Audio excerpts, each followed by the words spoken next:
So I'm just gonna get right into it since you guys don't care about the intro. Basically, it doesn't start off at the airport. It actually starts off when you're booking your flight. You have to make sure you know exactly which luggages you get to bring on the plane when you're booking your tickets. So if you get a checked baggage or if you're only allowed a carry-on and a personal, that's always gonna be on the website when you're booking the flight. So make sure you check that first. Also, when you're actually packing your bag, make sure your electronics and your liquids are packed at the top. This just makes it a lot faster and easier for you because you'll most likely have to take them out when you're going through the security lines. Also, if you're only bringing a carry-on, you can only have your liquids in 100 milliliter bottles. They can't be in bottles bigger than that. So anything that's a liquid has to be kept under 100 milliliters. And if you are flying to another country, just make sure you check what kind of stuff you can and can't bring into that country, so you're not flagged down at the airport when you're passing through security. And then 24 hours before, this is when you can actually check into your flight. So you can pick your seats here and you get your boarding pass, and it basically skips you one full line that you don't have to go through. So it saves you a lot of time at the airport too. Next step, just make sure you get a ride because parking at the airport is really expensive. Also, I recommend bringing your own food to the airport because food there is usually really expensive. And even on the plane, the food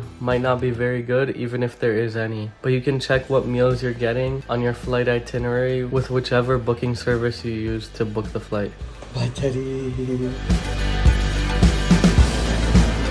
Now you go find your check-in line. You see which gate you're supposed to go to. And if you checked in online, you don't need to go into the check-in line. But guess where we're going? Next spot is the security check-in lines. And you're gonna need to take out your electronics. And at some airports, you need to take out liquids as well. The only one we've ever had to do that though is the Copenhagen airport, to finish all your water before you get to the line. It's always a big race. Also, if you're traveling with your girlfriend, make sure you come early enough so you can record TikToks with her. Now that you found your gate exists, you can go walk around the airport and just see everything. Now also, don't forget to fill up your water so you have it for the plane because you're gonna need it for takeoff and landing.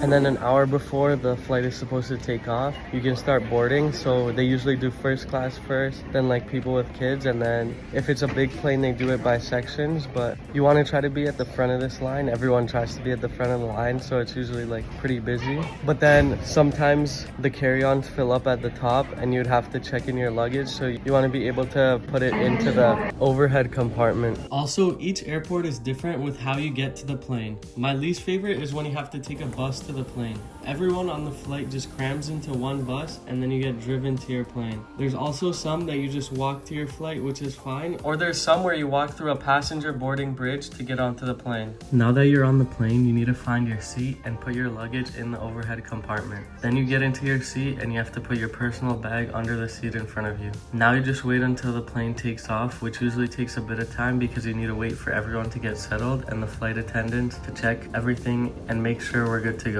Then it's takeoff time.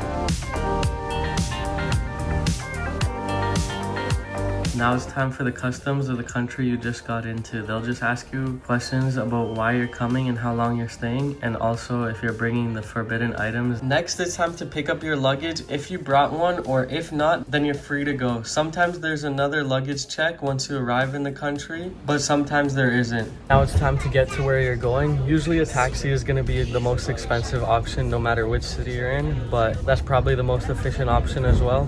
Then there's usually like trains or buses. Trains are probably going to be a bit more expensive than the bus, but they're also going to be a bit faster, so you're kind of paying for how fast you're going.